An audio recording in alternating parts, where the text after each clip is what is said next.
It happened on a Tuesday, and I remember that because I had just gotten off a double shift and my feet were still aching when my brother called to tell me I was no longer welcome at Thanksgiving. Not suggested to skip, not gently uninvited. Told flatly that if I showed up, he and his wife would leave. I was 28, standing in the parking lot of the restaurant where I'd spent the last 12 hours on my feet, and I just stood there holding my phone against my ear, listening to my own brother tell me I had stolen from our mother. I hadn't. But by then, it didn't matter what I'd actually done. Let me back up, because none of this makes sense without understanding the house I grew up in. We were a middle-class family in a suburb outside of Columbus. Neat street, good school district, the kind of neighborhood where people wave at each other from driveways. My parents worked hard. Dad drove long hauls for a freight company, gone Monday through Friday most of my childhood. Mom managed the house, managed us, and somehow made it all look effortless. There were 3 of us kids. I was the middle one, which anyone who has been the middle child will tell you means you spend most of your life being neither the one who set the rules nor the one who got away with everything. My older brother, I'll call him by what he's always been to me, just my brother, was the firstborn, the one who got the new bike and the benefit of every doubt. My younger sister was the baby, sweet and soft-spoken, and she knew exactly how to use both of those things. I was the one who got good grades quietly, who cleaned up without being asked, who took on a job at 16 because I wanted to, not because anyone made me. I thought that was enough. I thought being dependable meant something. I found out slowly that it didn't. It started small, the way these things always do. My sister would borrow money and forget to pay it back, and when I mentioned it, Mom would give me a look like I was being difficult. My brother would make plans with the family and exclude me, and when I asked why, Dad would say I was too sensitive. I told myself it was just family dynamics. I told myself every family had friction. What I didn't fully understand yet was that in our family I had been quietly assigned a role. Not the favorite, not the baby. The responsible one, which is just a polite way of saying the one no one worries about because she'll handle it. The summer I turned 26, Mom had a health scare. Nothing fatal, but serious enough that she needed help around the house for a few months while she recovered. My brother lived 40 minutes away with his wife and their new baby. My sister had just started a new job in another state. I was the closest, so I was the one who showed up. I want to be clear, I didn't resent that. I wanted to be there. Mom and I had always been quietly close in a way that doesn't make for big dramatic moments, just small, steady ones. I knew where she kept her extra blood pressure medication. I knew she liked her tea with 1 sugar and not 2. I knew she'd rather watch old game show reruns than anything that required keeping track of a plot. I moved into the guest room for 3 months. I cooked, I drove her to appointments, I handled her mail. I also noticed during those months that an envelope Mom kept in the kitchen drawer, a slim white envelope where she tucked cash she was saving for a new water heater, was getting lighter. I didn't say anything right away. I assumed she was dipping into it herself, that the costs of her recovery were adding up. It wasn't my business. Then one afternoon my sister came to visit for a long weekend. She was bright and bubbly and brought flowers, and Mom lit up the way she always did when my sister walked into a room. I made dinner, I cleaned up after. My sister sat at the kitchen table with Mom and made her laugh for 2 hours straight, and I stood at the sink thinking, at least she's happy. My sister left on a Sunday. The following Thursday, I went to get an extra pen from the kitchen drawer and noticed the envelope was gone entirely. I asked Mom about it gently. She looked confused, then distressed. She said she hadn't touched it. She thought there'd been close to $300 in there. I didn't put it together then. I should have. Instead, I just helped her look for it, assumed it had been misplaced, and made a mental note to help her set up a proper savings account so cash wasn't just sitting around the house. 3 weeks later, I went back to my own apartment. Mom was doing better, and she had a neighbor who checked in on her regularly. We talked on the phone every few days. Things felt okay. Then came the call from my brother. It was fast and blunt, the way he always was when he was certain of something. He said Mom had told him about the missing money. He said she'd mentioned I was the only one with access to the drawer during those months.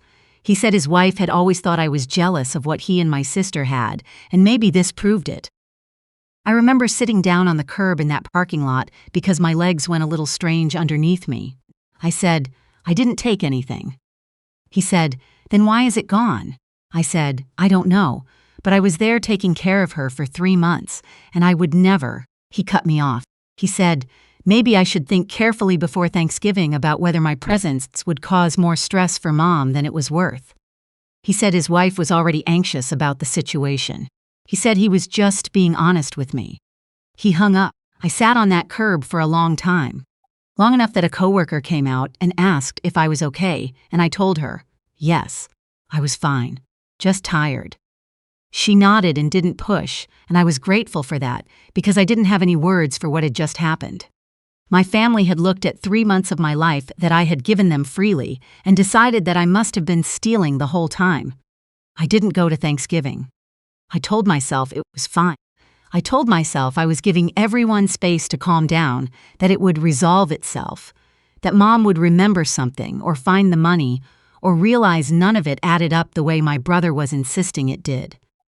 What I didn't know then was that my sister already knew exactly where the money had gone. The weeks after Thanksgiving were quiet and strange. Mom called once, and the conversation was careful in a way our conversations had never been. She didn't accuse me directly. She just asked, in that soft way of hers, whether there was anything I needed to tell her. I said no. She said okay. The call ended 15 minutes earlier than usual. My brother didn't call at all. My sister texted twice, short, bright, cheerful texts that didn't mention any of it. "How are you? So cold here. Ugh." The kind of messages you send when you want to appear normal. I responded each time and didn't bring it up either because I still wasn't sure what had happened, and I didn't want to say something that made things worse. I went through those weeks working doubles, coming home, eating cereal over the sink. I started running in the mornings because I needed somewhere to put all of it, the cold air, the empty sidewalks, the sound of my own breathing. It was the only hour of the day that felt fully mine. Then, in January, I got a call from my aunt. My aunt is my mom's older sister. She's sharp, practical, the kind of woman who keeps notes and doesn't say anything she isn't sure about. She raised 3 kids alone after her divorce and spent 20 years as an office manager, and she has exactly 0 patience for nonsense.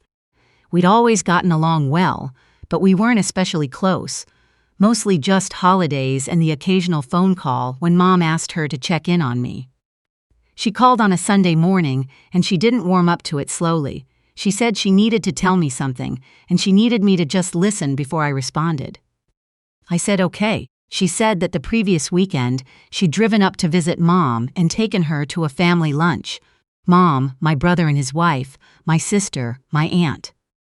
The kind of low-key gathering they sometimes had in winter when everyone was around. She said my sister had been in a good mood, expansive, the way she got when she'd had 1 glass of wine and felt comfortable. She said at some point my sister started telling a story to my brother's wife. They were sitting close together at the end of the table, and my aunt was 2 seats away but could hear clearly.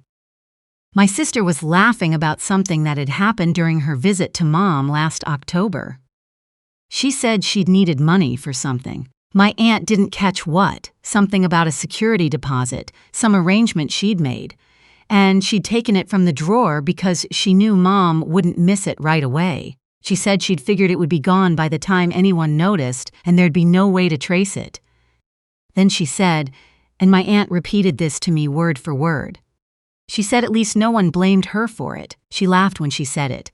A real laugh, genuine, like it was a funny story. My aunt said she sat there for a moment and made herself breathe. She said she didn't react, didn't say anything, just quietly picked up her phone under the table and recorded the rest of the conversation. My sister kept talking, kept laughing, said something about how I was almost such an easy target because everyone already thought I was difficult. My aunt let her finish.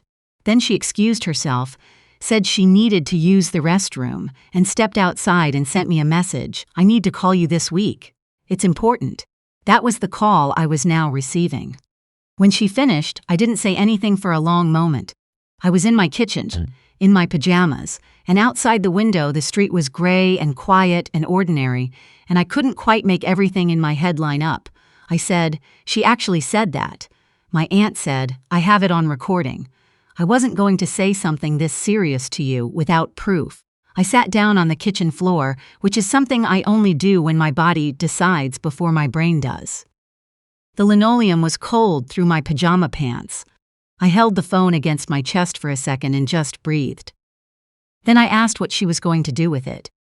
She said that was up to me, but she wanted me to know she would back me up completely, whatever I needed. I asked her to give me a few days. I spent those days going over it again and again, the way you do when something doesn't feel real yet. My sister had taken the money. My sister had let everyone believe it was me. My sister had laughed about it at a family lunch, in front of my aunt, in earshot of my brother's wife. Like it was an anecdote about a minor inconvenience, rather than something that had cost me my seat at Thanksgiving, and 3 months of trust I had quietly built. I thought about calling my brother. I thought about calling my mother. I thought about what I would say, how I would say it, how they would react. I knew my brother would want to defend my sister, at least initially. I knew my mother would be devastated, which made me want to protect her and be furious simultaneously. In the end, I called my aunt back and asked her to handle the first conversation. She said she thought that was wise. What happened next? I heard secondhand, but my aunt is precise about these things and I trust her account completely. She called my mother on a Wednesday evening. She told her she needed to share something difficult. She played the recording. My aunt said my mother didn't speak for almost a full minute after it ended.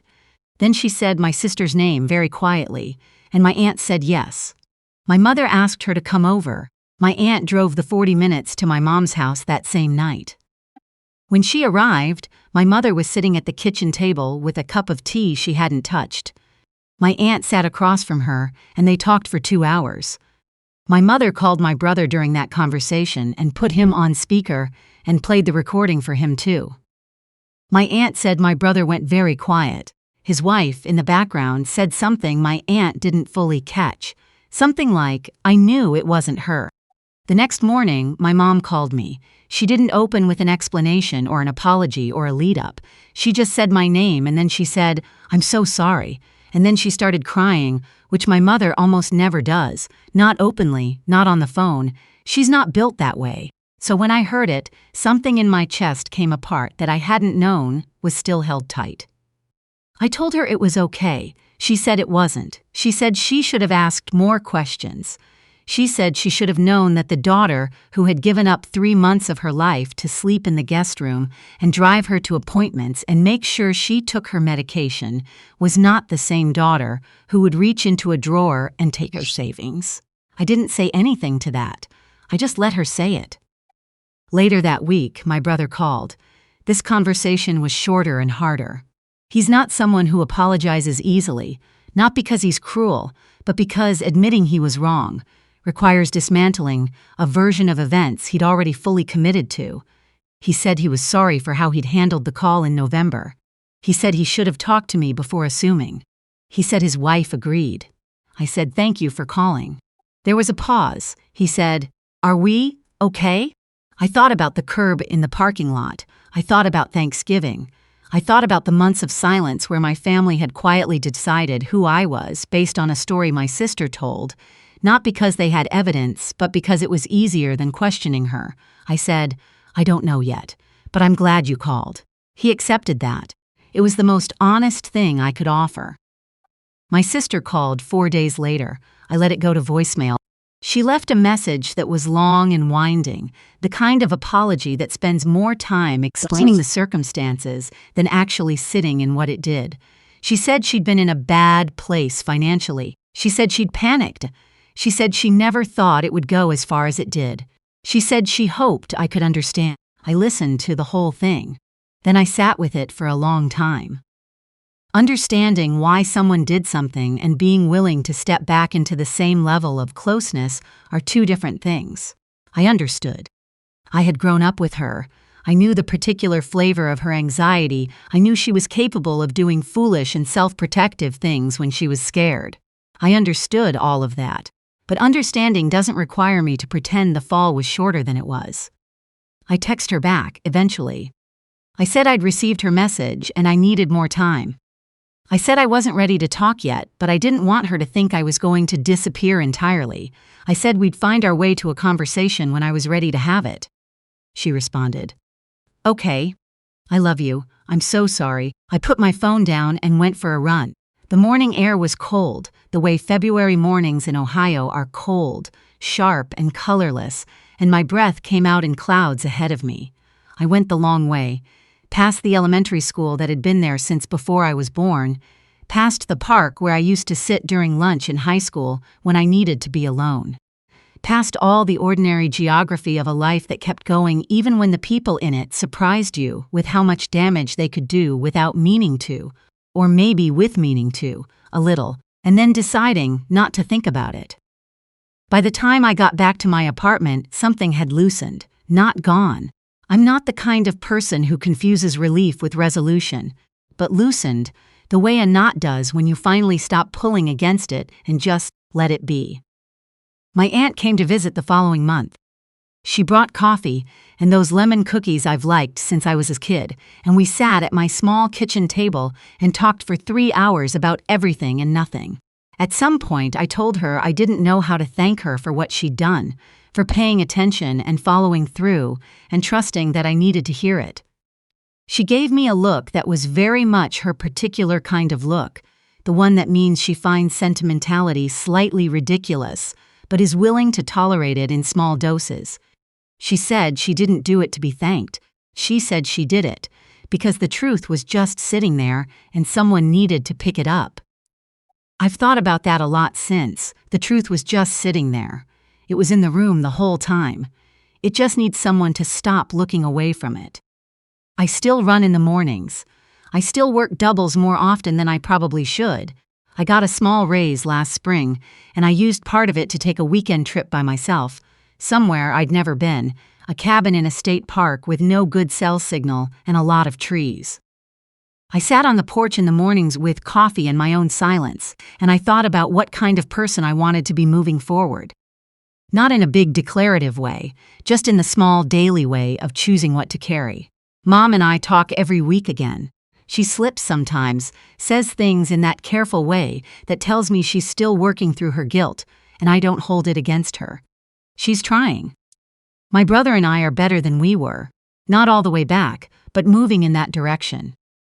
His wife texted me last month to say she'd always thought I was a good person, and she was sorry she hadn't said so sooner. I don't know exactly what that cost her, but I think it cost something, and I appreciated it.